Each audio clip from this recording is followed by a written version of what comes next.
Bien, vous l'avez vu sur la vidéo, j'ai eu l'occasion l'année dernière de recevoir des grands champions, des championnes et des champions pour des conférences qui étaient un petit peu plus nombreuses, plus resserrées cette année.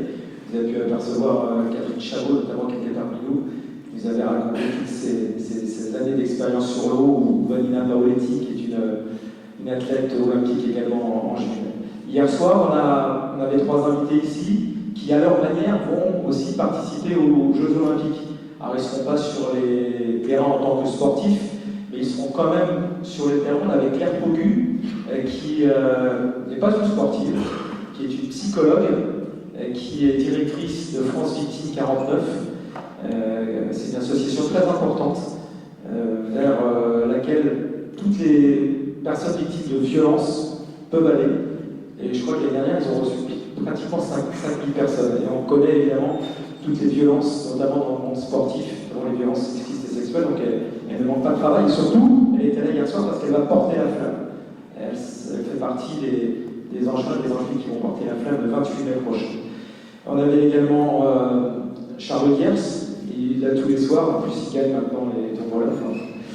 Charles, je ne vous le présente pas pour ceux qui sont angevins, il a été évidemment joueur de football professionnel ici, il a été adjoint au sport de la ville d'Angers, et puis là il est embauché par le COJOP, le comité d'organisation des Jeux Olympiques et Paralympiques de Paris, pour s'occuper à la Beaujoire, de responsable du site, un des responsables du site de la Beaujoire qui accueillera donc des matchs de football. Gros boulot, un CDD mais très intense. Et puis on avait aussi, pour ceux qui étaient là hier, une femme assez incroyable, Ishti Courgeot, qui a été une grande championne de hockey sur gazon, qui a 50 sélections d'équipe de France, qui a été au jeu, non pas en tant que joueuse, mais en tant qu'arbitre, et bénévole à Moscou, en 80, des jeux un peu étonnants, évidemment, avec le boycott.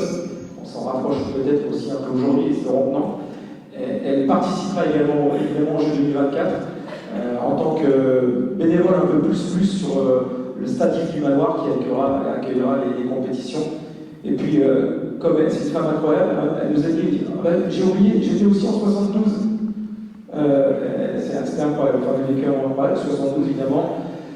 Des jeux avec aussi un dramatique fait divers avec évidemment les attentats contre la délégation israélienne. Et puis ce soir, donc, pour la dernière, l'idée des organisateurs, c'était de parler des Jeux paralympiques, olympiques, avec des athlètes qui connaissent déjà, qui ont déjà été aux Jeux, et qui, dans quelques jours, en quelques semaines, 3 petits mois, rêvent aussi de remettre ça à Paris. Évidemment, un rêve de gamin pour tous les sportifs que nous sommes. Dans l'assistance, je ne crois pas que nous, c'est resté au stade de rêve. Et eux, ils ont déjà réalisé ce rêve. Et ils vont, espérons-le, pouvoir encore cocher une croix bientôt. Un grand merci, on peut les applaudir parce qu'on est en pleine prépa.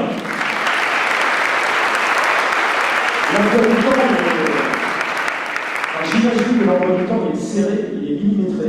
Donc c'est vraiment super sympa d'être avec vous ce soir. Et de toute façon, vous n'aviez pas le choix non plus. Parce que vous êtes des dalleux et que vous redonnez aussi à la dalle. Peut-être que vous a un petit peu apporté. Juste une première question comme ça pour démarrer. Justement, qu'est-ce que vous avez fait aujourd'hui Mathéo, c'est quoi ton programme le programme Alors Mathéo, quand même, je vous présente rapidement, pongiste paralympique, l'un des tout meilleurs français, que dis-je, l'un des tout meilleurs mondiaux, puisqu'il est revenu quand même des derniers Jeux Olympiques avec une médaille d'argent. Okay. Et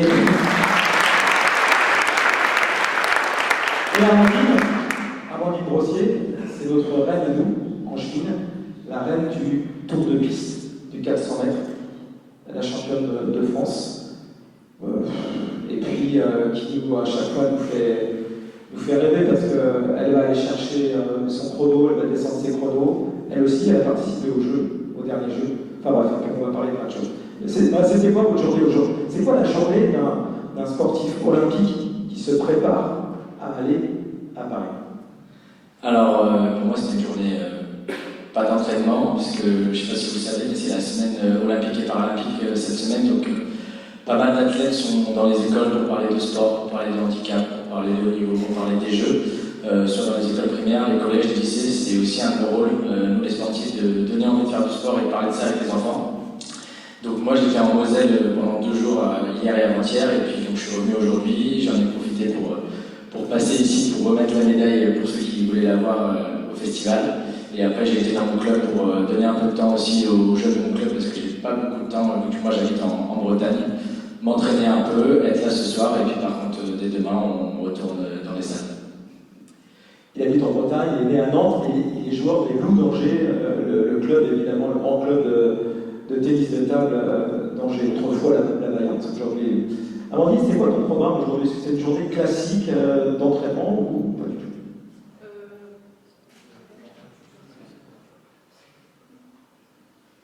Merci. Journée plutôt classique. Journée tranquille puisque j'avais qu'un entraînement aujourd'hui, des fois je double, des fois j'ai 2 entraînements par jour, là j'en avais qu'un ce soir à 17h30, donc plutôt tranquille à la maison, à régénérer un peu, axer sur le bien-être et tout ce qui se passe à la maison aussi, toutes les choses à faire. Journée tranquille, plutôt. Ouais, plutôt après c'est assez rythmé quand même parce qu'il y a beaucoup de choses à faire, des soins quand même à la maison, et puis de la gestion administrative d'un athlète de haut niveau, on va dire. Est-ce que vous savez à combien de jours on est alors, des jeux et éventuellement de vos épreuves, du début de votre épreuve? Vous l'avez en tête ça? Quand je dis que vous y pensiez tous les matins, c'est pas vrai d'ailleurs, mais c'est une colle en fait, c'est une question piège en fait. Non, je sais pas. Non. Non, moi je sais pas, je sais juste que je concours, moi je veux jouer dans l'idéal un match par jour, ça veut dire que je vais aller loin, mais je commencerai le 29 août, donc on va dire 4 mois et quelques jours. Je crois qu'on est à 112 jours, ouais, un peu plus, vous vérifierez. J'ai regardé ça, il y a un chrono très bien foutu là, sur le JO avec ce chronomètre qui défile. Je ne voulais pas vous poser la question d'emblée, mais au fait, les Jeux de Paris, vous avez vos tickets en poche ou pas? Alors j'ai une petite idée de la réponse de Mathéo, parce qu'on a discuté tout à l'heure, et je te la repose évidemment, parce que eux ne sont pas dans la confidence. Qu'est-ce que tu peux nous dire aujourd'hui? Alors en fait, nous c'était. Enfin, moi je me qualifiais surtout au niveau du classement mondial. Et ce classement mondial s'arrêtait le 31 mars, donc il y a quelques jours. Donc actuellement je suis numéro 3 mondial, il fallait être dans le top 9 mondial. Donc au niveau international, j'ai la qualif en poche. Maintenant il faut que j'attende l'autorisation et la confirmation par le comité paralympique français et l'équipe de France. Qui va se réunir, je crois, le 11 avril. Et normalement, dans la foulée, je pourrais communiquer officiellement, peut-être dans les premiers, pour que je peux dire où je suis qualifié pour Paris.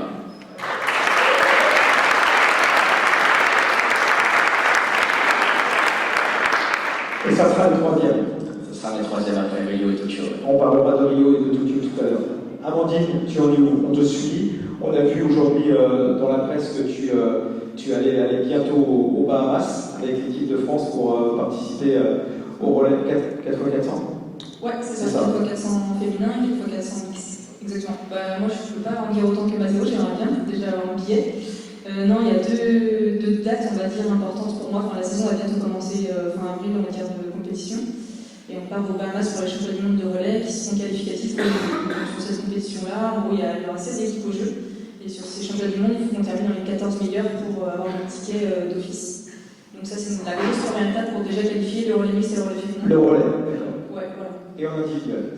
Et après, en individuel, une fois mon retour en France, je ferai pas mal de compétitions en France ou en Europe pour aller chercher les minima.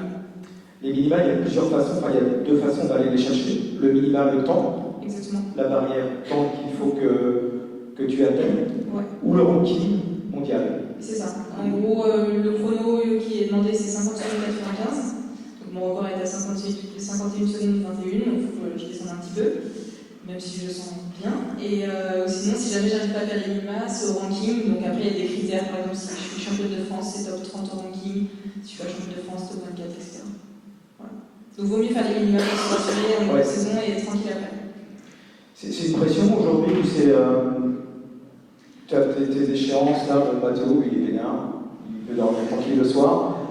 C'est vrai que c'est une gestion complètement différente. Ah oui. Pour l'instant, c'est pas une pression parce que je sens que ma préparation se passe bien. Cet hiver, les compétitions sont bien passées. J'ai battu mes records. Je sens que j'ai franchi un cap et que ma saison se passe vraiment bien. Mais voilà, quand les premières compétitions vont arriver, je vais vraiment avoir envie d'aller les chercher assez rapidement pour pouvoir envisager ma préparation d'une manière complètement différente et pas mettre justement de pression inutile sur un chrono sur chaque course. Donc pour l'instant, tout se se passe bien, mais c'est sûr que c'est une pression en fait. Pour l'instant, mon objectif, c'est pas les Jeux, c'est déjà de me qualifier pour les Jeux, donc c'est un peu plus complexe. Bon, ce soir ici, c'est zéro pression, et tranquille, hein. On est entre amis de la dalle et ça va bien se passer évidemment. Mais vous avez déjà participé, vous avez déjà atteint ce Graal des Jeux Olympiques. Alors, celui qui arrive évidemment est le plus important parce que c'est en France. Mais toi, c'était Rio la première fois. Est-ce que tu te souviens de ta réaction quand tu as eu ce premier billet en poche pour ces premiers Jeux Olympiques? Est-ce que ça a été quelque chose d'extrêmement fort? Oui, parce que depuis tout petit, moi j'ai commencé à 5 ans, je m'entraîne énormément depuis que j'ai 10 ans.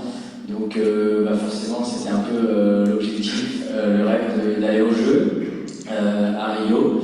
Et puis après, il y a plusieurs étapes, il y a la qualif, donc là on est content mais on ne sait pas trop ce que c'est. On reçoit la première dotation de l'équipe de France qui était Lacoste à ce moment-là, où on reçoit plein d'affaires, l'équipe de France, on se dit c'est génial. Après, on fait la cérémonie d'ouverture, moi c'était au Maracana, donc peut-être un des stades les plus célèbres du monde au foot, il y avait 100 000 personnes dans les tribunes. Donc là, c'est encore grandiose, et puis après, on rentre sur l'aire de jeu, et on a une pression, on a des milliers de spectateurs, et là, on se dit, on y est, et il ne faut pas faire n'importe quoi, donner le maximum. Après, c'était pas très bien déroulé dans le sens où j'avais pas fait un quart de finale en simple, et j'avais fini 4e, donc un peu la mauvaise place en équipe. Mais c'était une super expérience et je pense que ça m'a vachement aidé pour les Jeux de Tokyo après parce que j'arrivais là-bas en terrain un peu connu. C'est ça. Du coup, Tokyo, ça devient des objectifs. Quand tu as fait des premiers Jeux, tu sais que tu fais partie des favoris, donc tu fais Tokyo, il y a un petit peu moins de surprises, on va dire. Par contre, c'est des Jeux différents. Toi, Amandine, ce sont tes premiers Jeux. Tu te rappelles aussi du jour où tu sais, peut-être avec le ranking ou la qualif, que tu vas aller à ces Jeux-là? Ouais, alors il n'y avait pas encore de ranking à cette époque-là, c'est assez récent, mais je me souviens très bien le jour où j'ai réalisé les minima. J'étais avec mon entraîneur Sylvain Breton. C'est pas souvent en plus qu'il était là sur mes compétitions, il ne me suivait pas forcément parce que c'était des frais supplémentaires, parce que il a aussi son emploi du temps à lui, donc là pour une fois il était sur la compétition, on n'avait pas prévu de la faire, c'était à Genève. Je venais de courir 3-4 jours avant à Marseille et on sentait que la forme elle commençait à venir, parce que mon début de saison était un peu compliqué. Et là mon agent était sur la course de Marseille aussi, on a décidé au dernier moment d'aller courir à Genève, donc on a fait le déplacement, on a pu voir des amis entre temps, donc c'était un bon moment. Et d'aller chercher ce chrono-là, ce jour-là, alors qu'il était là, en plus c'était particulier parce que le chronométrage, c'était une compétition pourtant internationale, mais le chronométrage, il y avait juste le chrono de la première qui s'est affiché. Et pendant un quart d'heure, 20 minutes, en fait, on attendait, on était sur le téléphone en train d'actualiser, enfin, c'était vraiment particulier. Donc, le moment où le chrono s'est affiché, c'était vraiment une explosion de joie. Et on a vraiment célébré ça tous les deux, c'était vraiment particulier comme moment. Je crois que c'est la première fois que je le voyais pleurer aussi. Donc, Ah, c'est beau. Il est là, Sylvain, d'ailleurs, évidemment. T'as pleuré? moi, c'était du terme. Bah évidemment, ça fait partie des grandes émotions de ta vie de sportive, évidemment. Ouais, bien les sûr. Jeux, c'était dans un coin de ta tête, déjà à l'époque? C'était dans un coin de ma tête depuis un an et demi, on va dire, parce qu'en fait, c'était ma deuxième saison sur 400 mètres. Avant, j'étais plutôt sur 100 et 200 mètres, et l'année précédente, j'avais réussi à me qualifier pour les championnats du monde à Doha en individuel. Donc forcément, le niveau en athlétisme d'un championnat du monde se rapproche quand même des Jeux Olympiques, c'est un petit peu le même. Donc on s'était dit que ouais, c'était possible, c'était envisageable. Donc à partir de ce moment-là, c'est devenu un peu un objectif moins qu'un rêve. Mais c'est vrai que c'est particulier. Les Jeux de Tokyo étaient quand même très particuliers parce que pas de j'allais dire évidemment. Voilà, Putain de Covid, quoi. C'était terrible, vachement bien d'être au jeu, mais super frustrant quand même. Ou pas? Moi, c'était pas trop, j'avais pas de comparaison en fait. Après, on dit beaucoup aux athlètes d'être dans leur bulle, là au moins, ça on était vraiment bulle en fait.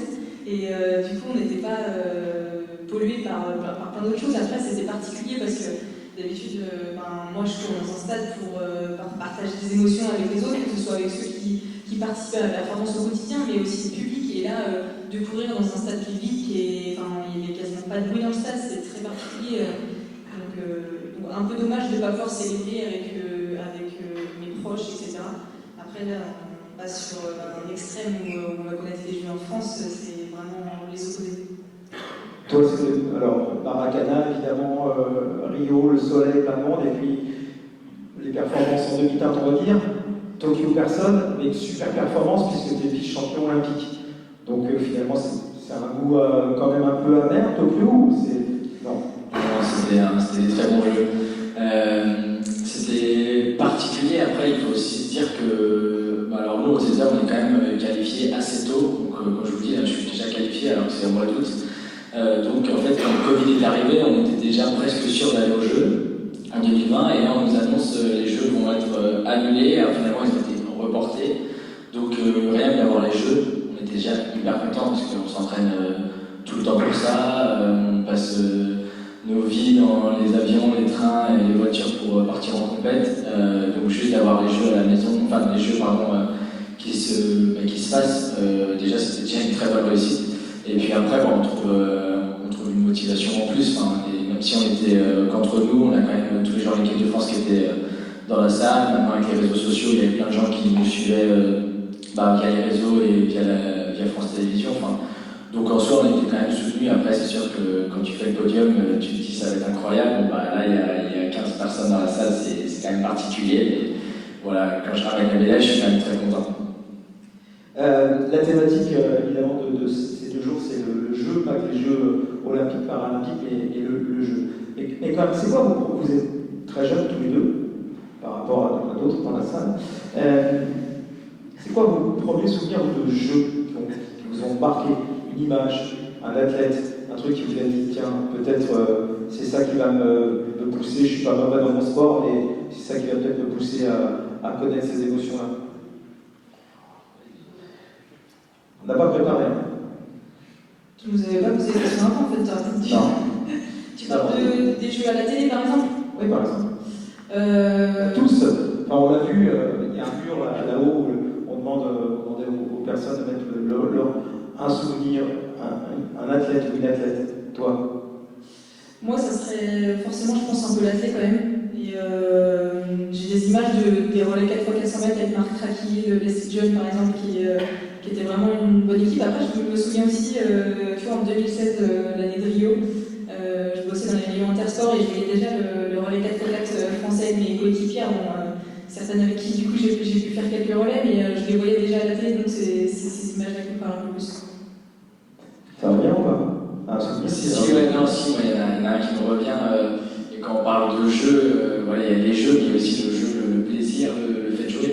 Moi, c'est un peu Bolt, je crois que c'était Pékin, où il explose des records du monde, et où le mec est complètement décontracté avec le grand sourire, et en fait, tu vois qu'il est là pour le kiff, pour le plaisir, même s'il y a des enjeux énormes derrière, et qu'il doit assurer d'être le meilleur du monde et l'homme le plus rapide du monde. Donc, je pense que ça serait une image qui m'a marqué, et voilà. Vous êtes des joueurs dans la vie, vous êtes fait 2 disciplines différentes. Toi, évidemment, tu affrontes quelqu'un, donc tu joues, tu gagnes ou tu perds. Il y a la notion de ça, de jouer. T'es joueur? Moi, je suis hyper joueur. Toute ma vie est basée sur le jeu. Je fais une compète avec mon neveu de 5 ans, j'ai envie de le défoncer. Voilà, si, j'ai été éduqué dans ce truc-là. Et puis, on fait un sport, je pense que tout le monde dans la salle a déjà joué au ping-pong. On gagne, on chambre l'autre, on perd, on est un peu énervé, on a envie de mettre des gros coups sur la table, on a envie de taper dessus. Donc on est un sport qui est quand même hyper ludique et on prend quand même en général du plaisir, à part quand on n'arrive jamais à toucher la balle, mais ça, il n'y a pas beaucoup de monde qui se fait comme ça. Je te rejoins pour le ping-pong, c'est un sport, un tennis de table. Le ping-pong, c'est bon. Le ping-pong, ça passe, on l'a tous fait en camping, dans les maisons de campagne. Moi, je mettais des raclés à mon frère, il est dans la salle, il n'a pas de micro, donc il ne peut pas dire c'est faux. Amandine, toi aussi, tu as cet esprit joueuse depuis toute petite. Ouais, j'aime pas perdre en fait. T'aimes pas perdre. Et c'est pour ça, quand tu parlais de jeu tout à l'heure, je pensais que tu parlais aussi de jeux en tout genre. Et moi, je me rappelle notamment de parties en diablé avec mes frères et sœurs au Monopoly où le plateau il volait souvent à la fin de la partie, c'est souvent à cause de moi. D'accord. Alors, ton sport aujourd'hui, est-ce que c'est un jeu? Est-ce que c'est un jeu contre toi-même? Alors, vous êtes plusieurs évidemment sur le tour de piste, donc il faut aussi battre les autres quand même, mais c'est un peu différent. Est-ce que c'est différent évidemment qu'un sport collectif ou qu'un duel avec un autre? Mais tu prends ça comme une notion de jeu et de plaisir? Oui, beaucoup. Le plaisir est vraiment au centre de ma pratique, mais pas forcément au centre de la course, parce qu'à l'entraînement, c'est pas la course tous les jours. Mais du coup, la notion de plaisir, c'est vraiment hyper important dans mon projet, dans mon quotidien. C'est vraiment la base. Est-ce que je prends le plaisir? Et c'est aussi pour ça que je me pose pas la question est-ce que je suis motivée aujourd'hui pour l'entraînement, parce qu'en fait, je prends du plaisir, je me sens bien, on a tout mis en place avec mon entraîneur, avec mon staff, avec mon groupe d'entraînement aussi, pour que tout se passe bien, que ce soit serein. Donc vraiment la notion de plaisir et de jeu, on essaie aussi de le mettre en place, parce que quand tu commences à gravir les échelons, ça devient un peu plus sérieux, et là la notion de jeu elle est peut-être un peu moins présente, il y a la pression aussi médiatique, avec une recherche de résultats qui est peut-être moins naturelle et plus polluée, on va dire, qu'à la base. Mais c'est sûr que quand j'ai signé ma première licence d'athlète à 19 ans, c'était pour faire la course et pour battre d'abord les meilleurs athlètes du club. Enfin, voilà, c'est pour ça que je me suis fait au jeu. Et oui, première licence d'athlète à 19 ans, donc il n'y a pas très longtemps. T'es gentil. Oui, c'est vrai, c'est ce qu'on dit. Parce qu'avant, il y avait ça. Avant, regarde ce qu'il y avait. Ah, elle est où la petite Amandine? Vous la reconnaissez ou pas? Théo me parlait de dossier, mais alors là. Ouais, je fais du basket avant. T'es là? Ouais. À gauche? Exactement. C'est qui ces copines là? C'est quoi? C'est où? Alors, c'est marqué dessus. Le Metz sur Le Metz sur Èvre. J'espère que tout le monde ça connaît, bien sûr, cette grande ville des Vosges. C'est ma ville d'origine, c'est là où j'ai grandi de mes 0 à mes 18 ans. Avec ma maman qui était notre coach au Metz sur Èvre. Après, je suis partie à Géré faire du basket. Et après, j'ai terminé à la Jeune France de Cholet, en cadet de France, qui est au niveau régional. Donc après, j'ai décidé quand je suis venue sur Angers pour mes études, de changer un peu de sport, de virer de côté. Là, c'était vraiment la notion du jeu. Vous avez le droit de changer de photo. Hein. On va changer de photo. Jeu, plaisir avant tout. Compète un peu déjà? Ouais, carrément la compète. C'est aussi pour ça que j'ai changé aussi de club après que je suis allée à Jacques. Tu savais qu'en basket, ça n'irait pas très haut? Oui, j'ai compris un peu plus tard. J'ai quand même toujours voulu. Je suis partie à Jalais parce qu'il y avait un projet d'un niveau supérieur. Donc c'est pour ça à chaque fois que j'ai changé de club. Donc j'étais vraiment à la recherche d'un niveau supérieur et d'aller chercher un peu à me dépasser. Voilà. Qu'est-ce que ça t'apporte encore cette pratique du basket aujourd'hui ou dans ton sport? Peut-être pas grand-chose. Si, je regrette pas du tout en tout cas d'avoir commencé tardivement l'athlé. C'est des très très bonnes années que j'ai connues. Je pense que ça m'apporte surtout la notion de collectif, même si ça m'a apporté aussi de l'activité physique. Mais tu vois, dans le relais, dans l'ambiance du relais, j'essaie d'apporter un peu plus. En plus, maintenant je suis la capitaine de l'équipe de France du relais. Et j'essaie d'apporter un peu plus cette notion de collectif qu'il n'y a pas forcément quand les filles on fait 15 sports individuels et elles arrivent et bon, voilà, on est 4 voire 6 filles et il faut essayer de créer un noyau, aller vers une même trajectoire, donc c'est pas toujours évident. Donc j'essaye, c'est ce que le basket m'apporte. Ça, c'est grâce à tu les revois, tes copines? Quelques-unes, pas tous, mais ouais. Je crois qu'il y a une deuxième photo, peut-être même 3. Donc ça, c'est pareil. Merci. Magnifique. C'est quoi cette Je suis photo? très amie. Je sais pas qui est donné les photos. Ça, c'est à la maison, avec tu vois, mon t-shirt dédicacé de Jimmy Bilba. Oui, Jimmy trempé Bilba. Ah ouais. J'étais fan, hein. Moi je suis toujours, mais. Et je sais pas, je pense que c'était une des boucles que j'avais gagnées sur un cross. Mes parents faisaient quelques courses, donc souvent avec ma soeur, ils nous emmenaient sur les crosses des enfants. J'étais pas souvent sur le podium, mais là je ne sais plus quelle course c'était. Peut-être le cross du Courrier de l'Ouest. Enfin, j'ai pas souvent été sur le podium. Hein. Même si j'en prenais 15 sur le podium, mon objectif c'était de terminer dessus. Mais, Très bien. Allez, dernière photo pour montrer que tu as la fibre patriotique. T'es avec qui là? Je suis avec ma petite sœur Capucine. D'accord. Quelle occasion? Tu te souviens de ça? Je sais pas, parce que ça devait être 2018, il n'y avait pas une compète de foot, c'était une compète de foot, c'était chez mon oncle. D'accord. Ce drapeau, cette Marseillaise que tu as chantée? Pas 2018. J'entends que ça se moque là dans le. Ouais, je vois. 2008. Les footeuses, ça va. Je suis hyper jeune, il a dit. Moi aussi. Pas de foot ce soir. Cette Marseillaise, cette fierté de représenter évidemment ta ville, le Metz-sur-Èvre, Angers, le département de Maine-et-Loire, puis la France. Le Marseillaise, tu l'as chanté pas mal de fois. Quand tu es champion de France, tu es sur le podium. Non, il n'y a pas de Marseillaise. Je la chante à la maison, je la prends par cœur, mais j'ai jamais eu l'honneur encore de l'avoir sur un podium. Je réfléchis, mais non. Ça ne se regarder. Bon, ça va, c'était pas trop. C'était sympa, je m'attends. C'est des bons souvenirs. Bon. Par contre, moi, Mathéo, j'ai l'impression que tu m'as fait 15 sports dans ta vie. Parce qu'on a cherché, on nous a donné des photos. Alors la première.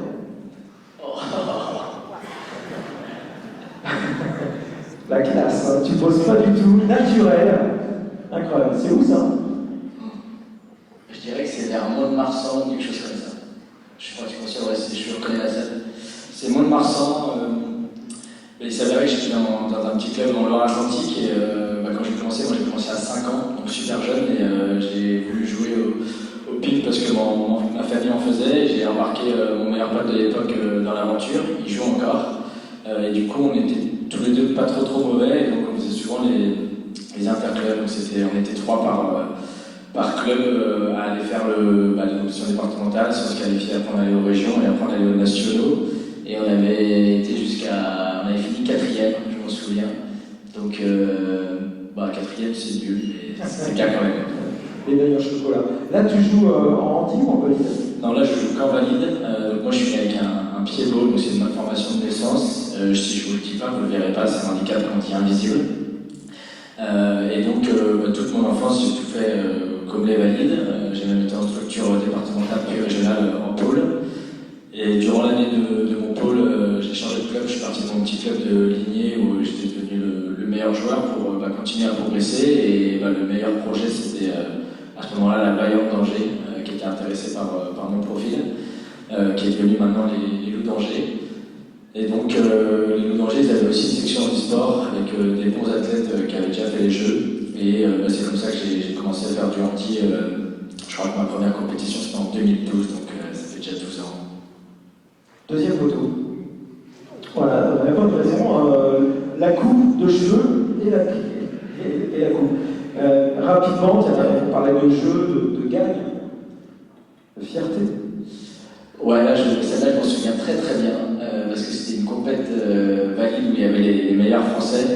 Et j'avais fait un tournoi, peut-être un des meilleurs tournois de ma vie, où j'avais gagné un tableau et j'avais fait finale dans l'autre en battant les joueurs qui étaient dans le top 5 français. Donc c'était une belle compétition, c'est à Mangin-Beaulieu à Nantes. Je me suis entraîné dans cette salle des milliers d'heures, donc je la connais par cœur. Et il n'y a pas de raison qu'on n'ait pas une troisième photo de toi. Et quand je dis qu'il n'y a que des photos, en fait, tu as fait d'autres sports dans ta vie ou... Non, j'ai fait du multisport pour un peu faire autre chose, mais j'ai joué au ping depuis que, à 1 an, j'avais une raquette dans la main. Ça, c'est quoi le revers, c'est un de tes coups forts? C'est devenu un de mes coups assez forts. Là, je reconnais, c'était le maillot du département de Loire-Atlantique, donc ça devait être un truc entre départements. Je ne sais pas exactement où c'est là, je ne reconnais pas la salle, mais c'est un petit peu docile quand même. Très bien, on arrête là pour les photos. Est-ce qu'il y a des photos de toi, Thierry, aussi? Non, parce que moi, j'ai pas fait les jeux. Il n'y a pas de photo de moi, ça n'existe pas. Je suis trop vieux. Je reviens au tableau là-haut, là. Il y a quelqu'un qui parle de toi, sur les athlètes qui nous ont inspirés. On parlait de très grands champions étrangers, et puis il y a quelqu'un, c'était quelqu'un que tu connais ou pas, qui a dit moi c'est Amandine Brossier qui m'inspire pour son engagement envers la planète. Et là on va parler toujours évidemment de jeux, de sport, mais vous n'êtes pas que des sportifs, vous n'êtes pas que des sprinteuses ou des bourgistes, vous êtes des hommes et des femmes, des citoyens, et on parle aussi de citoyens pendant ce festival. Tu as un engagement très fort, et tu le dis à chaque fois que l'on se voit ou quand tu donnes des conférences. Et c'est quoi cet engagement au quotidien, Amandine? J'essaye d'avoir cet engagement fort parce que c'est vraiment un sujet qui me tient à cœur, et comme tu le dis, je suis une athlète, mais je suis aussi une femme à côté qui a d'autres projets, qui a aussi grandi sans forcément la volonté d'être sportif de haut niveau, donc j'ai d'autres ambitions aussi, et j'essaye tout simplement de faire nourrir un peu ce projet-là, que je garde un peu sous mon aile aussi pour plus tard pour ma reconversion, je pense. Mais j'essaie au quotidien de participer à des projets qui allient à la fois le sport et l'écologie, l'éco-responsabilité. Donc j'essaie de participer notamment avec Marie Macastre, qui essaie d'avoir un fort impact pour la suite, pour laisser une empreinte positive. Et à travers mes réseaux, à travers même la plus petite influence que je peux avoir, j'essaie de véhiculer en tout cas des messages par ce biais-là pour montrer que les sportifs ne sont pas forcément que sportifs, mais ils sont aussi citoyens du quotidien. Et moi, en tout cas, c'est c'est un sujet qui m'anime et j'essaie de le faire transparaître. Est-ce qu'on rappelle qu'aujourd'hui, on te considère tu es une sportive professionnelle, c'est ton métier, ton boulot. Un jour, ça s'arrêtera et tu auras un autre travail, parce que tu as fait des études et tu as un bagage, tu as un boulot qui t'attend derrière, en tout cas dans un domaine dans lequel tu t'es investi. Oui, alors c'est vrai que j'ai un master en tant que psychologue neuropsychologue chez l'enfant et des troubles d'apprentissage que j'ai validé en 2019, juste au moment où je connaissais ma première sélection individuelle au championnat du monde de Doha. Après, oui, j'ai cette valise-là pour plus tard, mais tu vois, on parlait de ces projets à impact. Je pense que j'aurais davantage envie de me sentir, dans tous les cas, j'ai envie de me sentir utile dans des projets, que ce soit auprès des plus jeunes ou auprès de notre planète, tout simplement. Donc, je ne sais pas trop encore. Je verrai bien selon les opportunités. Le sport, ça a beaucoup d'opportunités. Donc je verrai bien en fonction des projets qui commencent à naître, mais je pense peut-être plus me tourner vers des projets un peu plus éco-responsables. Tu as vu ce soir, pas de bouteille d'eau en plastique, de l'eau du robinet. Très beau de l'avoir. Mathéo, toi, tu as des engagements, des passions en dehors de ton. Alors, est-ce que c'est ton métier, toi? Ouais, moi je vis aussi du ping.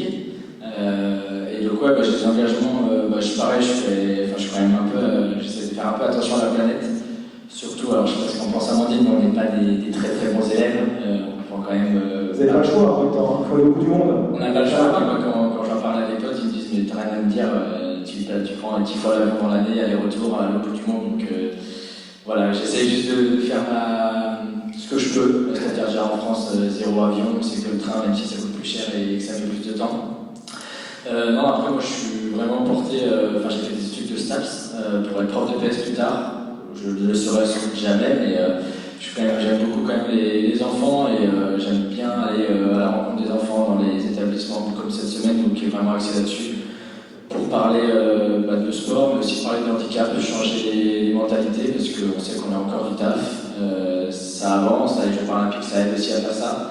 Mais je me dis que si on change les mentalités à 5 ans, on est tranquille jusqu'à jusqu'à toute leur vie. Donc c'est des enjeux qui me sont importants. Et encore plus, moi j'aime bien parler aussi de handicap invisible, parce que c'est un sujet qu'on parle pas trop. Quand on parle de handicap, on parle de fauteuil roulant, on parle de personnes qui sont aveugles en général.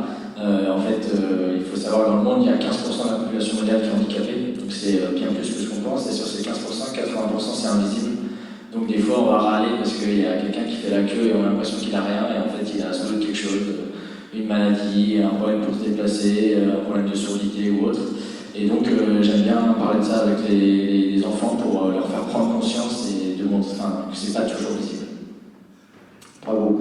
Et les enfants, tu es d'autant plus que depuis 2 mois et demi, il y a un petit. Voilà. Ouais, c'est ça, je suis papa depuis 2 mois et demi, depuis le 12 janvier. Ouais. Bon, il n'y a pas de comparaison entre un petit frère et avoir un enfant.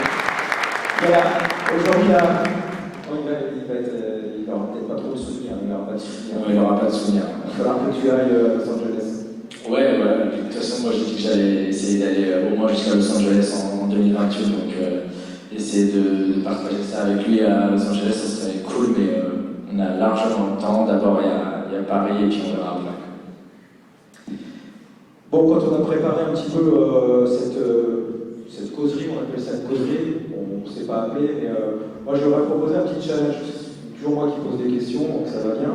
Donc voilà, c'est une très bonne idée de nos élèves de la Cato. On va leur montrer des photos d'enfance. Donc super les filles, bravo, ça a bien marché. C'est un peu à mort maintenant. Tout rigoler au monde ensemble. Donc moi j'aurais dit, imaginez 3-4 questions. L'une pour l'autre pour l'une. Donc c'est à vous de jouer. Vous allez préparer vos questions, sans doute pas les mêmes que les miennes, sans doute plus intelligentes, peut-être plus bordantes, je ne sais pas. Donc qui commence? Oh, c'est sûr, il n'y a pas de mal en même temps. On fait ton boulot, c'est où? Bonjour Mathéo. Bonjour Amandine. Comment ça va? Super. J'ai une question. Moi, je voulais te parler un peu de ta médaille. Je voulais m'assurer que depuis son petit voyage en train, elle soit dans un lieu sûr. Est-ce que c'est bon? Elle est en lieu sûr actuellement? Alors, c'est une petite panne. Il faut savoir que du coup, j'ai gagné la médaille à Tokyo. Et on a la chance, quand on est médaillé, on va à l'Élysée. Et puis moi, je suis aussi employé par le ministère des Armées en tant tant que sportif de haut niveau, comme beaucoup de sportifs, je ne sais pas si vous le saviez, mais on est 240 sportifs qui vont olympiques et paralympiques envoyés par le ministère des Armées. Et on était aussi reçus par la ministre des Armées de l'époque, Florence Parly, un vendredi soir. Donc j'y vais, je dors à l'hôtel le soir, je prends le train le lendemain. J'arrive chez moi à Quimper, j'avais les tatas de ma collègue qui étaient là, et je leur dis je vais leur montrer la médaille, elle ne l'avait pas vue. Je cherche dans mon sac, je cherche encore, et il n'y avait pas de médaille. Donc ça faisait 10 jours, donc j'avais pas vu ma famille, pas vu mes sponsors, pas vu les collectivités comme le département Angers qui nous aident. Puis même moi, c'était quand même un beau souvenir, donc je commençais à me dire, il faut que j'envoie un mail à Tokyo pour m'en faire une. J'ai appelé l'hôtel où j'avais été, j'ai appelé la SNCF, mais il n'y a pas de numéro. C'était assez complexe, et pour la petite histoire, le soir, on fêtait l'anniversaire d'une pote à nous, et donc je dis, je viendrai à l'apéro, mais je ne sors pas après, quoi. J'étais au fond du trou. Et puis j'ai essayé de l'envoyer sur Twitter, d'identifier les SNCF, tout ça. Donc je fais une sieste parce que j'étais crevé de la soirée qu'on avait passée. Et je me réveille et je reçois un message sur Twitter, quelqu'un qui me dit bonjour, j'ai vu le message que vous avez écrit, je pense que j'ai ce que vous cherchez. J'avais pas dit que c'était une médaille, j'avais juste dit que j'avais perdu quelque chose. Donc je dis ah ouais, super, j'étais excité. Et puis il me dit, je lui dis c'est quoi? Et là vous voyez les 3 petits points qui s'affichent quand quelqu'un écrit. Et ça s'affichait et ça s'arrêtait. Et ça s'affichait et ça s'arrêtait. Et sans vous déconner, ça a duré à peu près 5 minutes. J'étais comme un fou. Et donc là, je lui dis en fait, je prends la route, appelez-moi dans 3 heures. Je lui dis non mais rigolez, dites-moi juste ce que c'est, de toute façon je ne vais pas aller chercher, il est 21h, on est samedi soir. Et au bout d'un moment, il me dit j'ai trouvé un pendentif un peu lourd. Donc là, je me dis ça commence à sentir bon. Et finalement, il avait retrouvé la médaille. En fait, elle était tombée sous mon siège dans le train. Du coup, je suis allé à Rennes, je lui ai offert une bouteille de champagne et des chocolats pour le remercier. Mais au bout de 10 jours, j'avais déjà perdu la médaille, donc je suis un petit peu tête en l'air.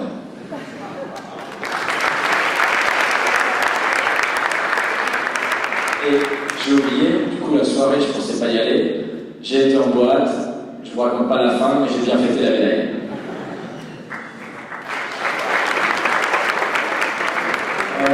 On switch. Moi j'avais une question pour toi, c'est sur l'après-Paris. Comment toi tu vois la suite de ta carrière? Est-ce que tu sais que tu as envie de continuer? Est-ce que tu veux arrêter pour d'autres projets? Qu'est-ce que tu vois pour après-Paris? Que ça soit positif ou négatif d'ailleurs. Moi, Los Angeles, ça va faire un peu loin, tu vois, je suis déjà un peu vieille, je vais avoir 29 ans juste après les Jeux de Paris. Je sais pas, en fait, j'en sais rien. Je parlais de notion de plaisir tout à l'heure. Je pense que tant que j'en ressens encore et que c'est vraiment présent dans le projet, j'ai envie de continuer. Après, c'est vrai que c'est une question qu'on se pose après chaque saison avec mon entraîneur, mais aussi avec mon groupe, mon staff. Est-ce qu'on continue? Est-ce qu'on continue dans les conditions? Donc, ça sera l'occasion de se poser des questions.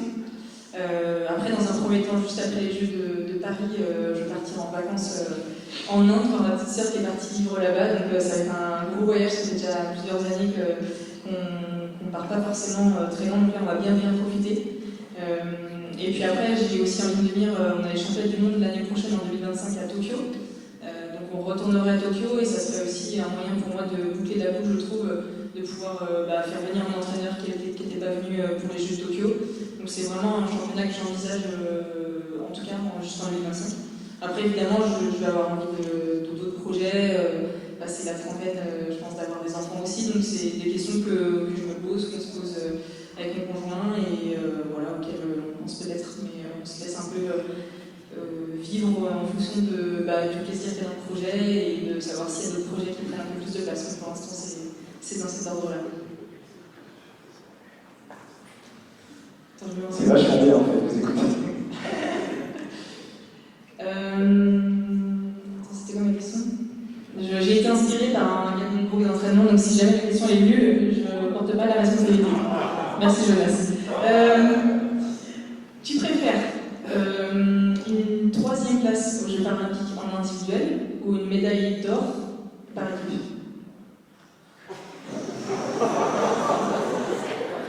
Alors je pense que je préfère l'or parce que paralympiques, tu as la Marseillaise, voilà, c'est grandiose. Après, moi j'ai toujours considéré tes étapes comme un sport individuel, donc quand on dit simple ou double, je dis toujours le simple, mais je pense qu'une médaille d'or au jeu, c'est toujours, ce sera la préférence pour quoi que ce soit. Mais je vais rajouter un petit truc, je préfère les deux. Juste pour compléter, tu vas retrouver le Golgoth là, vraisemblablement, qui est un type qui même en valide, très très fort. On risque de retrouver ce duel-là à Paris. Alors, si on le retrouve, c'est bon signe. Ça veut dire que j'aurais été loin normalement. Ouais, en gros, moi dans ma catégorie de handicap, j'ai un Polonais qui est double ou triple champion paralympique, numéro 1 mondial depuis peut-être 10 ans. Et pour pour expliquer un peu le niveau, il a été champion de Pologne valide. Et la Pologne, c'est pas le meilleur pays du ping, mais c'est quand même un bon pays. Il joue quand même très très bien. Oui, je risque. Si je le retrouve, ça veut dire que j'ai soit été en demi, soit en finale, donc c'est plutôt. Ça serait bien quand même. Super. Allez, on continue, Joël, à toi. Moi j'ai une question, on fait des sports qui sont un peu différents en termes de. Même si on fait du sport de haut niveau, on est toujours rigoureux, mais tu fais partie d'un sport où il y a la rigueur de la vie à côté, sur l'alimentation, sur la sortie, sur tout ça. Comment tu le gères? Parce que tu étais quand même jeune, donc il y a tout ce qui est étudiant et tout. Comment tu arrives à gérer et à pas craquer? Parce que c'est comme je sais pas, les sports de catégorie de poids, où c'est aussi important. Nous, on est un sport où on est un peu plus tranquille, donc voir comment tu marches avec ça. Je rigole parce qu'il y a mon petit clan là qui rigole et je pense qu'elle a hâte que je réponde à la question. Non, c'est vrai que pour répondre à ta question, je fais une épreuve qui est vraiment exigeante, un sport, mais le 400 mètres en particulier qui est assez exigeant. Donc il demande que je mette le bon carburant dans la voiture pour que la voiture aille le plus vite possible. Après, au quotidien, j'ai eu des étapes un peu différentes dans ma carrière. J'étais suivie par plusieurs nutritionnistes au sein de ma carrière.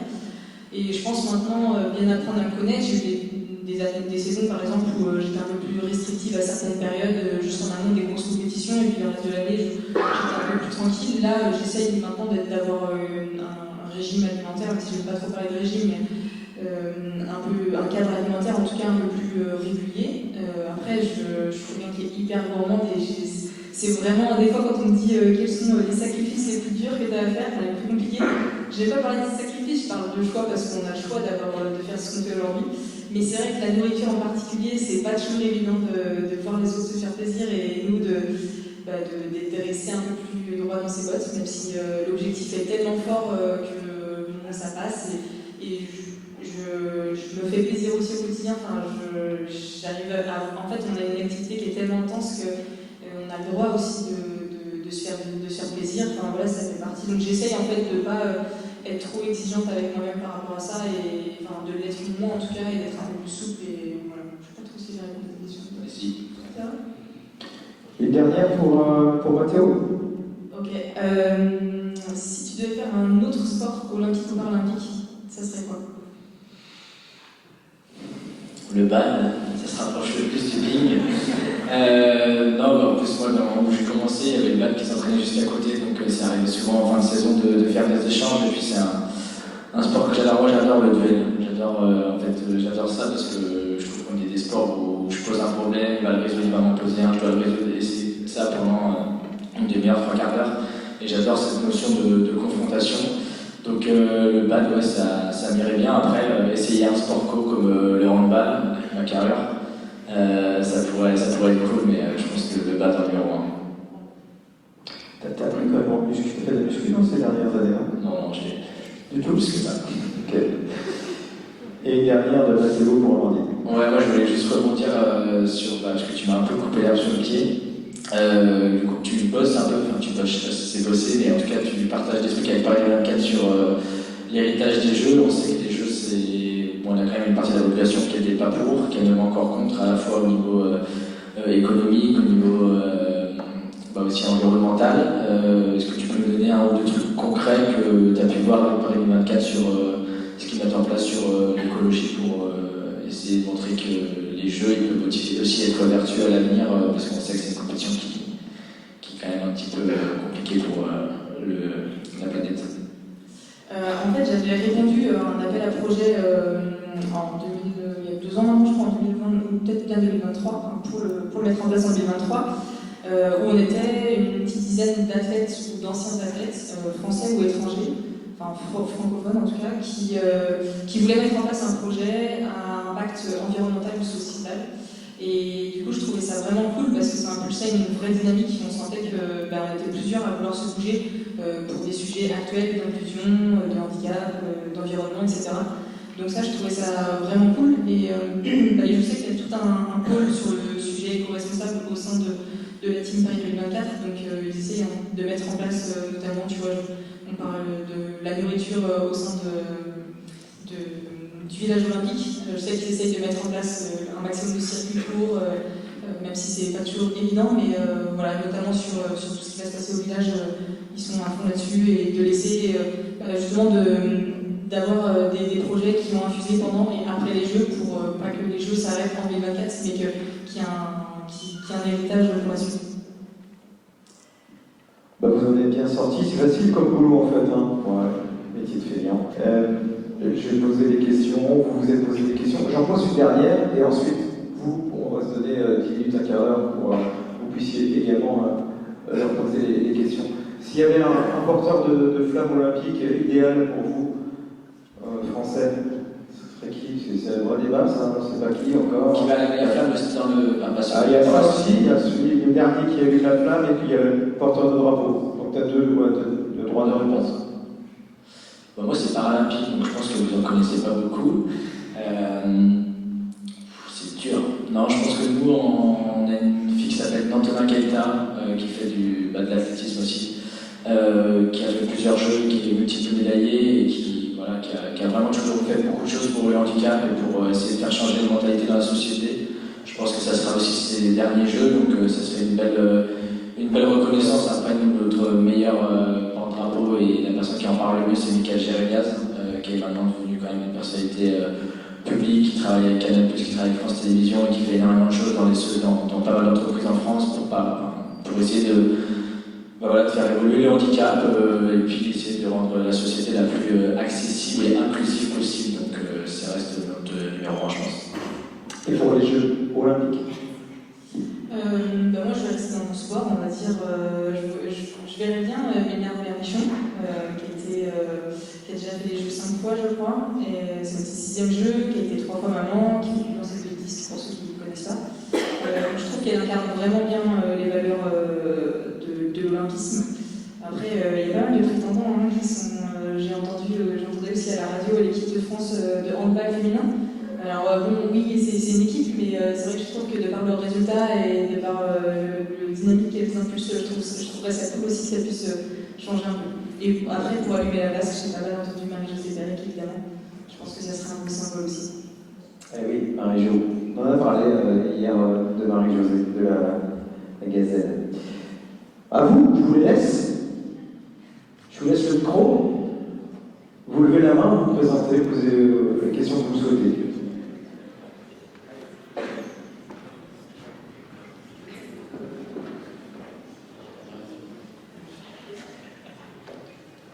Bonsoir. J'ai une question pour toi, Amandine. Quel est ton, si je peux me permettre de te tutoyer, quel est ton regard sur les jeunes enfants qui s'entraînent au squat-athlétisme? Parce que tu l'as dit tout à l'heure, tu es licencié depuis tes 19 ans, mais quel est ton regard sur les jeunes et dont fait partie ma fille? Un regard très positif. J'essaie d'être présente un maximum, en tout cas dans mon club. C'est vrai que je m'entraîne au quotidien sur Angers. Donc je croise assez souvent les jeunes qui s'y entraînent. J'aimerais bien aussi avoir un peu plus de temps, un peu comme Mathéo, je me déplace pas mal dans les écoles pour répondre à ces sollicitations-là. J'aimerais bien avoir un peu plus de temps et d'énergie supplémentaire pour pouvoir, pas forcément témoigner, mais accompagner aussi les jeunes qui font du sport et ceux qui n'en font pas, à les inciter à en faire. Donc voilà, j'essaye tout simplement d'être présente et de montrer qu'une fille aussi peut réussir. C'est aussi un message que j'essaie de porter malgré moi parce que je suis une fille, mais voilà, je ne sais pas si je réponds totalement à la question, mais voilà. Parfait.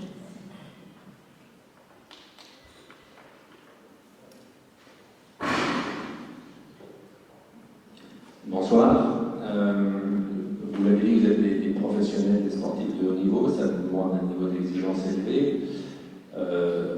On a une différence assez importante aujourd'hui entre les sports dans le soutien financier qui est apporté à certaines disciplines et pas à d'autres. Est-ce que vous estimez aujourd'hui que le soutien financier que vous avez est à la hauteur du niveau d'exigence que réclament vos disciplines?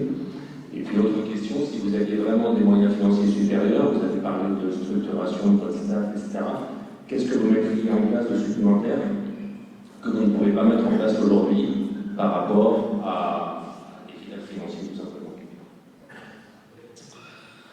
Moi, je vais répondre. Bonsoir.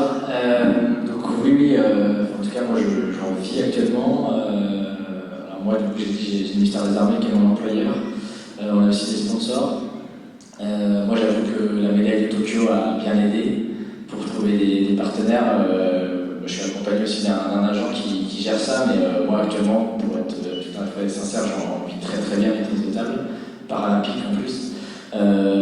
Et c'est pas le cas de tout le monde. Après, avec les jeux à la maison, il y a eu quand même vachement d'efforts de fait par les fédérations, par l'Agence nationale du sport, pour essayer de permettre aux athlètes qui étaient un peu ric-rac de pouvoir les aider un petit peu plus pour en fait, qu'ils n'aient pas forcément moins besoin de travailler et surtout pour pouvoir finir une fin de mois à peu près correctement. Parce que je crois que c'est après Rio 2016, je crois qu'il y était la moitié des sportifs qui étaient allés aux Jeux à Rio qui vivaient sous le seuil de pauvreté. Ce qui est quand même vraiment pas super pour un pays comme la France qui est quand même censé être un pays riche. Donc il y a vraiment des moyens financiers qui ont été mis en place. Après, maintenant, la grosse interrogation, c'est après Paris. Ces moyens-là, moi, je pense qu'ils vont sans doute disparaître. À la limite, le côté public, c'est pas déconnant pour que ça parte dans la santé, dans l'éducation ou autre chose. Par contre, le but, c'est vraiment que les entreprises privées continuent le soutien de athlètes de haut niveau parce qu'on a aussi besoin de ça. On n'est pas des footballeurs, on n'est pas des rugbyman où on gagne très très bien notre vie. Donc voilà, après, si j'avais plus d'argent, moi, là, je fais à peu près tout ce que j'ai besoin. Je suis accompagné au niveau médical, c'est bon. On a beaucoup de stages avec l'équipe de France. Et puis, je pars déjà assez longtemps de chez moi au quotidien, donc je n'aurais pas forcément besoin de faire plus. Moi, c'est un peu plus compliqué. Non, je rejoins un petit peu son discours. Les Jeux de Paris, c'est vrai que ça a aidé à impulser un peu plus, notamment les entreprises, à soutenir davantage les athlètes comme nous. Après, je regrette quand même que ça soit assez compliqué et je remercie en tout cas notamment la Dalinjou qui m'a beaucoup aidé à mes débuts, qui m'a permis de me structurer en tout cas sur le local et qui m'a accompagné à les démarches des entreprises pour pouvoir vraiment envisager mon projet de manière plus sereine. Après, c'est encore compliqué. Aujourd'hui, moi, je suis soutenue par mon club et par ma fédération. Donc, je suis salariée de mon club en partie grâce à une aide de la fédération. On attend toujours. Après, c'est beaucoup d'entreprises, donc c'est des contrats qui sont à courte durée. Donc, pour un athlète de pouvoir s'entraîner de manière sereine, de pouvoir envisager des achats, des déplacements, etc., c'est assez compliqué. Je regrette un peu ça. Je disais, tu me posais la question, qu'est-ce que tu as fait aujourd'hui? C'est beaucoup de paperasse, de coups de fil à certaines entreprises pour planifier aussi certaines contreparties. Donc c'est aussi ça la vie d'un athlète de haut niveau. Je ne pensais pas forcément que ça représentait cette partie-là. Après, bon, c'est un choix de ma part. J'aurais pu aussi faire le choix. Par exemple, au sein du relais 4x4, je suis une des seules qui ne travaille pas à côté. Les autres sont soit étudiantes, soit elles ont un emploi à temps plein ou à mi-temps à côté. Donc c'est un choix de ma part dans ma recherche de performance. Après, si j'étais un peu plus aisée, j'aimerais bien pouvoir m'entraîner dans des conditions encore meilleures, c'est-à-dire partir en stage un peu plus souvent dans des meilleures conditions climatiques, pouvoir emmener mon groupe d'entraînement, ou au moins déjà ne serait-ce qu'emmener mon entraîneur sur des championnats. Par exemple, les derniers championnats du monde, il n'avait pas d'accréditation par la fédération, ce qu'il n'avait pas assez. Donc, du coup, il n'a pas pu venir, on l'a su une semaine avant, il n'y avait plus de place, etc. C'était assez cher. Donc, c'est des petites choses comme ça qui viennent mettre un peu des grains de sable dans une préparation, mais je suis assez structurée et soutenue par ma psychologue, par ma prépa mentale pour avoir à gérer ça, mais j'aimerais bien que ce soit plus facile.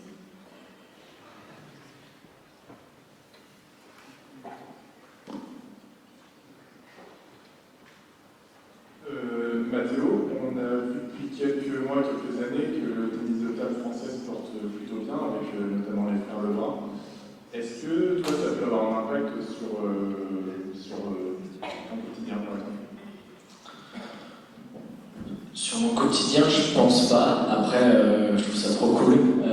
Déjà parce qu'ils sont, à la fois ils sont hyper performants, mais en plus c'est des super personnes.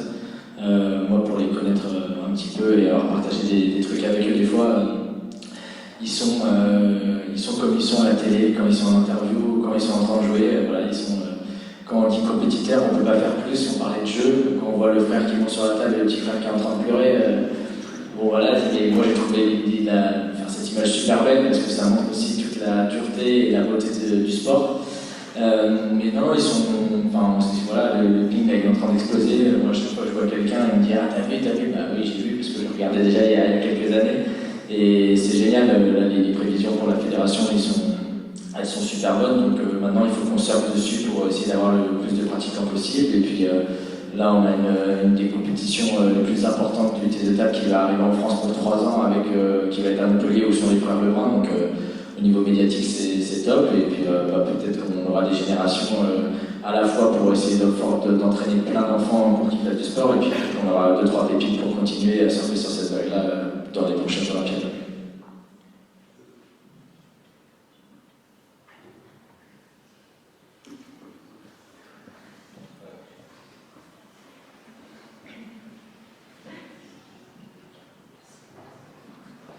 Bonjour, je vais poser une question à Amandine. On sait qu'un mois avant les JO, il y a les championnats de France d'athlétisme qui se passent ici même à Angers. Et du coup, vu que tu es à domicile, tu seras forcément très attendu. Pour toi, est-ce que c'est de la bonne pression dans le sens que ça va te transcender ou à l'inverse, justement, tu vas plus être stressé à l'idée de faire un très bon chrono? Et j'ai une deuxième question dans la foulée. Est-ce que ça sert de dernière vraie bonne compétition avant les JO ou alors tu auras d'autres compétitions d'ici là pour préparer, pour te mettre en condition pour les JO? Rien que de penser à la compète, je stresse déjà. Non, c'est vraiment une super nouvelle pour moi que les championnats de France aient lieu sur Angers, d'autant plus que ça sera la date butoir pour réaliser les minima, même si j'espère bien les avoir en poche déjà depuis quelques semaines. C'est super aussi parce que j'ai un très bon souvenir des championnats de France en 2021 où j'avais été chercher la qualif pour Tokyo 2 semaines avant, où je suis du coup allée chercher mon premier titre de championne de France à Angers. Donc là, j'ai vraiment à cœur de réitérer un peu la même chose en allant chercher mon 4e titre de championne de France. Voilà, non, c'est vraiment. Toute cette saison, j'ai vraiment la sensation que ça va être une vraie belle fête du sport. Et ça va commencer par Angers. J'ai de la chance de pouvoir de vivre chez moi avec tous ceux qui participent au quotidien à ma performance, qui j'espère seront le plus possible présents ici. Donc je l'attends vraiment avec impatience. Après, oui, c'est de la pression supplémentaire, mais c'est ce qu'on vient chercher aussi en tant qu'athlète de haut niveau. Donc c'est de la bonne pression et j'ai envie de, comme disait Mathéo, de surfer un peu sur cette vague-là. Et après, non, normalement ça ne devrait pas être ma dernière compétition. Il y a la Delmonique de Paris le 7 ou 8 juillet. Du coup, j'espère bien pouvoir, logiquement, je devrais courir à Paris et ça devrait être ma dernière date avant les Jeux. Parce que en lice, après, ça sera le 2 août. Merci.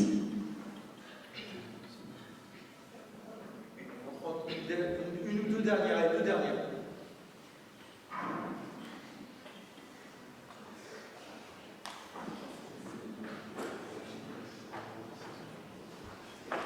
Bonjour, j'avais une question pour Mathéo. Vous l'avez évoqué rapidement auparavant, je serais bien qu'on revienne dessus si c'est possible. Vous parlez des classifications des handicaps dans le sport paralympique, et j'aurais bien aimé que vous puissiez nous expliquer dans les grandes lignes comment fonctionnait cette classification, parce que c'est vrai qu'à la télé, quand on ne connaît pas, on voit des chiffres d'élèves, on a vraiment du mal à sentir. Ouais, c'est un des gros enjeux pour faire parler du paralympisme dans la société. Moi, je vais prendre mon sport parce que c'est celui que je connais. Nous, en tennis de table, on est un sport où il y a 11 catégories, donc c'est quand même beaucoup de catégories, de 1 à 5. Donc en gros, on appelle ça des classes. La classe 1 à 5, c'est les personnes qui sont en fauteuil roulant. Donc classe 1 et 2, c'est les tétraplégiques, donc qui sont touchés au niveau des jambes, des abdos et même au niveau des bras. Pour donner un ordre d'idée, les classes 2, la main est attachée la raquette est attachée à la main, parce qu'ils n'ont pas assez de force dans le bras pour pouvoir soulever la raquette. 3, 4, 5 c'est paraplégique, un classe 5, par exemple certains classes 5 peuvent marcher, ils ont toute la sensibilité, c'est juste, c'est beaucoup trop fatigant avec leur handicap de marcher, donc ils se mettent en fauteuil. Et classe 6 à 10, c'est des personnes qui sont debout, donc classe 6 ça va être quelqu'un qui est amputé d'une jambe et qui a des problèmes aux 2 bras. Vous avez peut-être déjà vu l'image d'un Égyptien qui joue avec la bouche. Lui pareil, il est classe 6, et c'est assez impressionnant. Essayez de jouer avec la bouche, vous verrez. Après, classe 8 qui est au milieu, ça va être quelqu'un qui est amputé d'une jambe, donc un handicap qui est assez important quand même, ou quelqu'un qui a atteint de nanisme, et dans cette catégorie-là. Et classe 10, c'est comme moi, donc la classe 10, c'est soit un handicap de pied qui n'empêche pas de bien se déplacer, donc qui bouge bien et qui peut par exemple courir ou autre, ou un handicap de bras, mais maximum au niveau du coude, c'est-à-dire que moi je suis droitier, si je suis amputé ici, je suis dans cette catégorie-là. Par contre, si je suis amputé ici, donc il y a un autre problème d'équilibre, il sera la catégorie juste en dessous, la classe 9. Donc voilà, et la dernière catégorie qui est aussi extrêmement importante et où les Jeux paralympiques ont vraiment du travail là-dessus, c'est les sports adaptés, donc tous ceux qui sont déficients intellectuels et mentaux. On va y retrouver des personnes qui ont un retard mental, des personnes qui sont atteintes de troubles schizophréniques, d'autisme, des choses comme ça. Et pourquoi je dis que c'est hyper important, c'est qu'actuellement aux Jeux paralympiques, il n'y a que 3 sports qui mettent ces sportifs-là à l'honneur, alors que leur niveau il est juste exceptionnel. Le tennis de table, l'athlétisme et la natation.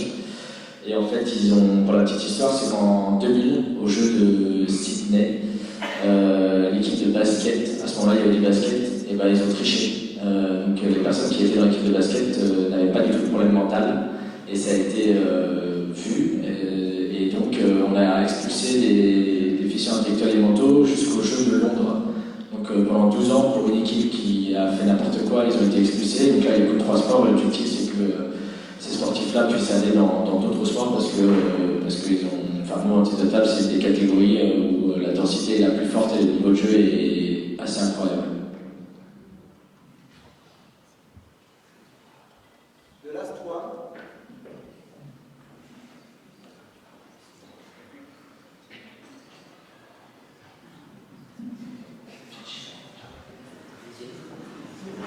Bonsoir. Question à tous les deux. On sait, la pression médiatique va monter crescendo au fur et à mesure qu'on va se rapprocher, bien sûr, de l'événement, qu'il soit olympique ou paralympique. Et comment vous vous préparez justement à ce déferlement, qu'il soit à la télé, qu'il soit dans les journaux, qu'il soit même sur les réseaux sociaux, autour de vous, dans la famille, les amis. Comment on se préserve de ça pour atteindre, on va dire, son objectif au jeu? Je vais commencer. C'est une hyper bonne question. C'est un des trucs qu'on travaille, en tout cas avec mon préparateur mental, avec 2 manières différentes. La première, ça va être, on va essayer de visualiser, de trouver des moyens pour essayer de se rendre compte de la salle qui peut être pleine, avec des gens qui vont être pour nous, qu'on connaît ou qu'on ne connaît pas, avec beaucoup d'enthousiasme, on va dire. Et la deuxième chose, ça va être, comme on dit, les proches, toutes les personnes qui nous connaissent. Moi, j'étais pas plus tard que cet après-midi en visio avec mon préparateur mental. Et en gros, c'est essayer de trouver tous les petits trucs qui peuvent avoir une incidence sur notre condition au jeu. Et en fait, que tous ces trucs-là, on les mette sur papier et qu'on en parle avec les personnes concernées. Donc moi, je parle par exemple principalement avec ma copine ou avec mon bébé. Je ne vais pas les voir pendant pratiquement 3 semaines pendant les Jeux. Je vais essayer de les voir pendant la compétition, par exemple après mes matchs. Mais ça va être en gros qu'on arrive à parler avec elles de s'il y a un problème, on n'en parle pas forcément s'il y a moyen, que si c'est pas trop grave, des petits trucs comme ça, pour essayer d'enlever le moins de charge émotionnelle et mentale qui n'est pas nécessaire. Tout à l'heure, Amandine a parlé de grain de sable, c'est exactement ça, et un grain de sable, ça fait enrayer toute la machine. Donc voilà, c'est du travail qui commence dès maintenant pour essayer d'arriver là-bas en n'ayant aucune mauvaise surprise, même si on n'est jamais à l'abri qu'il y ait quelque chose qui arrive, mais voilà. Un peu comme Mathéo, c'est d'anticiper un maximum ce qui peut se passer. Du coup, ça passe notamment avec le travail aussi avec la prépa mentale. C'est aussi de savoir s'entourer de personnes ressources. Moi, j'essaie de m'entourer au maximum de personnes à qui je vais pouvoir confier, par exemple, ma billetterie pour les Jeux. Genre, j'ai acheté des billets pour mes proches. J'en ai pas assez pour tout le monde, mais même mon cercle est très restreint. Donc je sais que je vais avoir à gérer ça, d'autant plus que l'ANS nous offre l'Agence nationale du sport nous offre des places par jour de compétition. Moi, je n'ai pas encore mon ticket, je le saurai la section elle va sortir le 8 juillet. Du coup, à peine un mois avant, je vais devoir redistribuer des billets à mes proches. Donc typiquement, ça c'est des soucis que j'ai pas besoin de rajouter à ma pression médiatique comme tu en parlais. Donc c'est ça, je le confie à des personnes ressources à qui je peux faire confiance et qui pourront s'occuper de tout ça. C'est aussi anticiper, notamment avec mes partenaires, d'avoir aussi cette personne ressource qui va venir gérer aussi ce flux d'informations entre eux et moi, ce flux de communication, etc. Même si je gère les réseaux sociaux aujourd'hui, sur ce temps-là, je pense que ça va être assez intense, donc c'est anticiper toutes ces questions-là. Et après, je dirais que ça passe aussi par la communication avec d'anciens athlètes. Nous, pour notre part, en athlète, il y en a qui ont connu les championnats du monde en 2003 et qui ont pu connaître, alors pas forcément cette sursollicitation médiatique qui n'existait peut-être pas autant à l'époque, mais en tout cas, l'atmosphère dans un stade qui est rempli, qui est archi fan des Français, toutes ces choses-là qui vont se produire, qu'on va vivre en tout cas au jeu. Donc c'est aussi communiquer pas mal au sein de l'équipe de France. On a eu plusieurs déjà temps forts avec des athlètes qui ont connu ces championnats du monde. Et je voulais juste terminer, il y a aussi... il y a pas mal de gens, et à commencer par la ministre. Moi, on a eu l'occasion d'avoir un discours, de dédramatiser un peu l'événement aussi.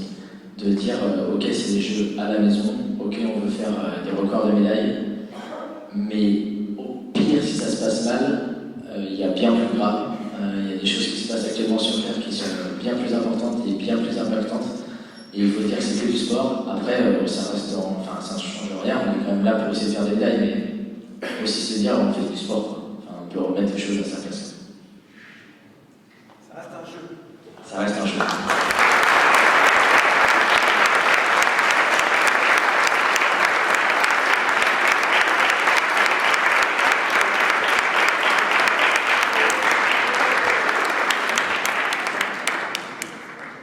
Je crois qu'il y a une petite surprise. Ouais, donc c'est un peu la fin de cette causerie avec Mathéo et Amandine, marque un peu la fin de l'édition 2 de Terre des Sports, qui est le festival annuel de l'association d'Anna-Laure Julie.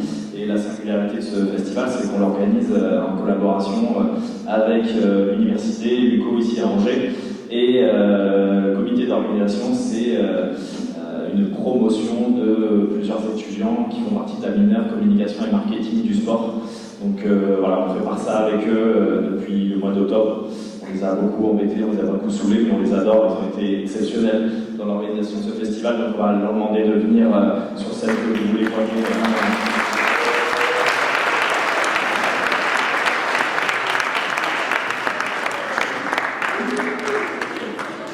Enzo, Tom, Darius, Brieux, Gaspard, Jeanne, Baptiste, Sarah, Marie, Alice, Lucie, Nida, Juliette, Tom, Simon, Elodie, Rénal, Fabien, Hugo, Anaïs, Capucine, Lisa, Jean, et Laurette. Merci beaucoup, Anaïs. Applaudissez bien fort, il y en a pas énorme.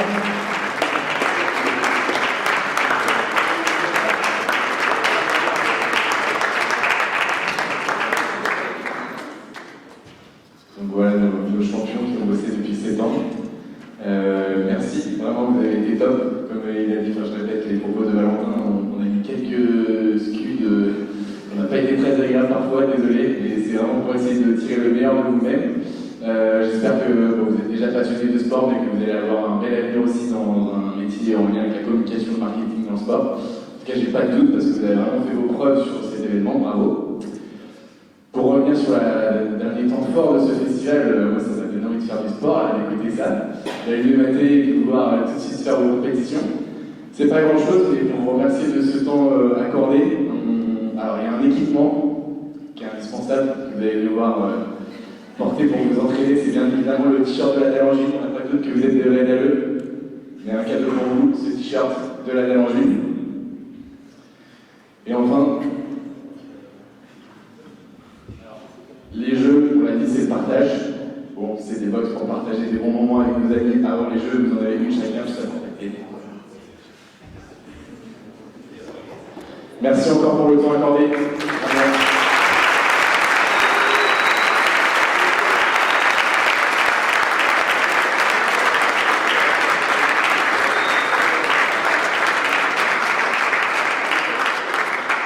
Valentin, tu veux conclure également?